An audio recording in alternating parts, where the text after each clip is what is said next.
Hello दोस्तों, short hand speed class में आपका स्वागत है। मेरे द्वारा प्रतिदिन 400 कुल 800 शब्दों की 2 डिक्टेशन दी जा रही हैं, जिसे आप नियमित रूप से लिखते रहें और हिंदी में लिप्यांतरण भी करते रहें, जिससे आपके अश्लेखन में सुधार होगा और अपनी गलतियों को गिनते रहें कि गलतियों में कमी आ रही है या नहीं। यदि गलतियों में कमी नहीं आ रही है तो आप कमेंट के माध्यम से मुझे अवश्य बताएं। मेरे द्वारा जल्द ही टेलीग्राम लिंक शेयर किया जाएगा, जिससे जुड़कर आप कठिन शब्दों की आउटलाइन और अन्य बातें शेयर कर सकते हैं। धन्यवाद। Ready start. महोदय, हम देश के सभी भागों से यहाँ एकत्र हुए हैं, जिससे हम इतिहास के उन क्षणों में फिर जी सकें जब सामंतवाद और विदेशी शासन के लंबे अंधकार से भारत ने स्वाधीनता और लोकतंत्र के आलोक में आंखें खोली थीं।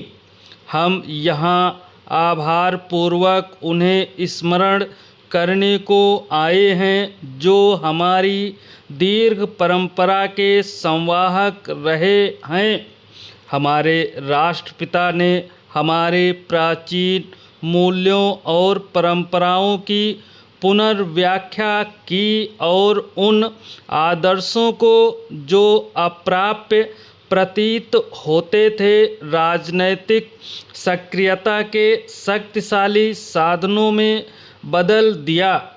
उनका संदेश शहरों और गांवों में गूंजा। शिक्षितों को उसने प्रेरणा दी, सीधे साधे लोगों को समझ दी और दमित आकांक्षाओं को जगा दिया। हमारा आंदोलन अहिंसक था। उसने हमारी जनता के उन गुणों को उजागर किया जिनके विषय में सोचा भी नहीं जा सकता था और साहस के अनेक रूपों को उद्घाटित किया। प्रत्येक भारतीय ने एक ऐसे सत्कार्य में योगदान करके जो उसकी कल्पना से कहीं ज़्यादा विशाल था, अपने व्यक्तित्व को नए आयाम छूते हुए पाया। कुछ समूहों ने सशस्त्र संघर्ष के अधिक प्रचलित पथ को अपनाया। व्यक्तिगत साहसिकता और आत्मोत्सर्ग के अनेक उदाहरण देखने को मिले। मुझे स्मरण आता है आज़ाद हिंद फौज का योगदान भी, जो हमारी सागर बेलाओं से दूर सक्रिय हुई थी। मेरे मानस पटल पर कौंधती है उससे भी पहले की तस्वीर, जो वैयक्तिक यादों से परे है। 1857 का महान स्वाधीनता संग्राम, उसका तात्कालिक कारण क्या था, यह महत्वपूर्ण नहीं है। शायद अवचेतन में कहीं गहरे जाति और धर्म की भावना के पीछे जो कुछ आंदोलित था, वह था अपनी पहचान की खोज। एक अद्वितीय शताब्दी थी वह। उसमें अत्याचार की कालिमा को जगमग बना रहा था महान बौद्धिक का प्रकाश। उसमें जो कठिन धर्मनिष्ठ थे, वे क्रांतिकारी भी थे।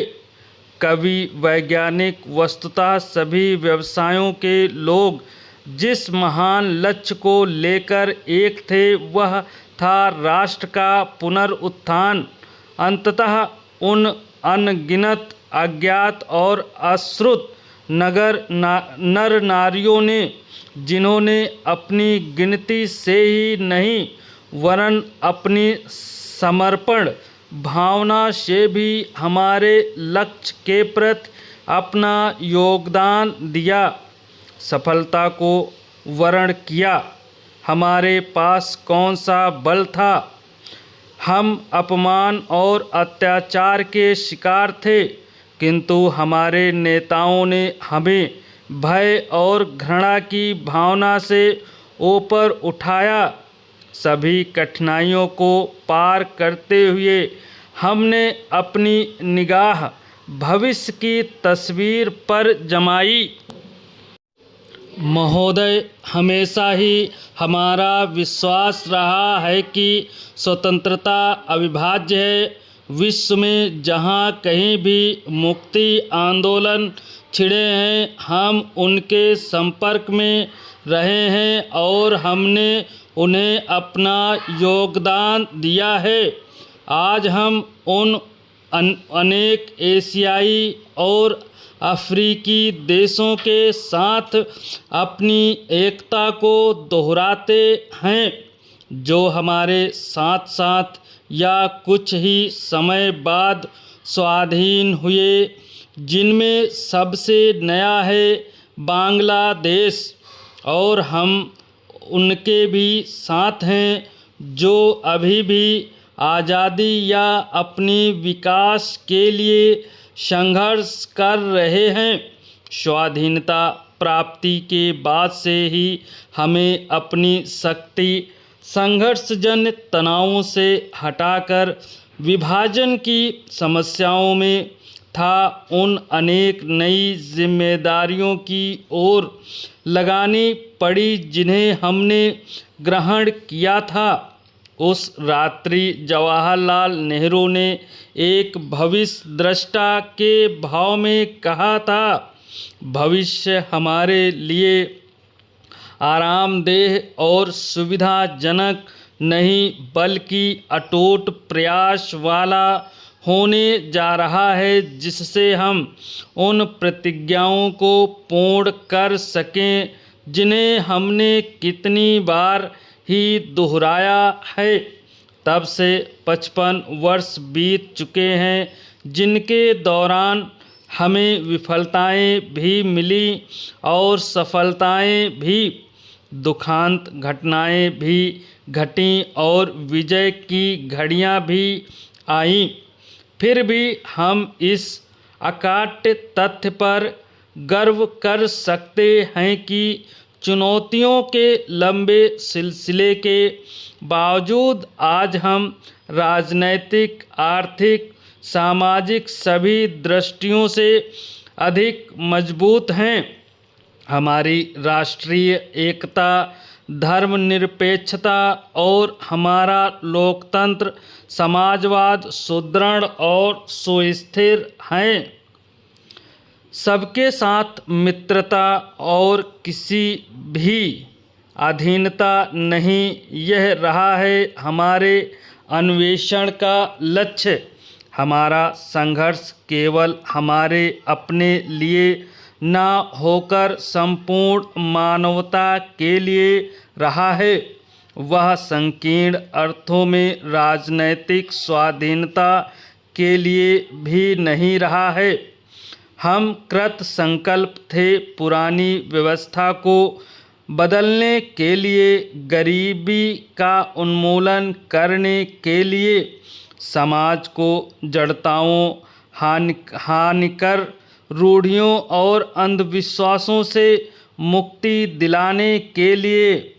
मुक्ति के लिए संघर्ष तब आरंभ हुआ था जब विश्व के पहले मानव को दासता की बेड़ियों में जकड़ा गया था और वह तब तक जारी रहेगा जब तक विश्व का अंतिम व्यक्ति न केवल दासता के बाह्य चिन्हों से बल्कि जाति, रंग और लिंग भेद से उत्पन्न छोटी बड़ी भावना से भी छुटकारा न पा लेगा।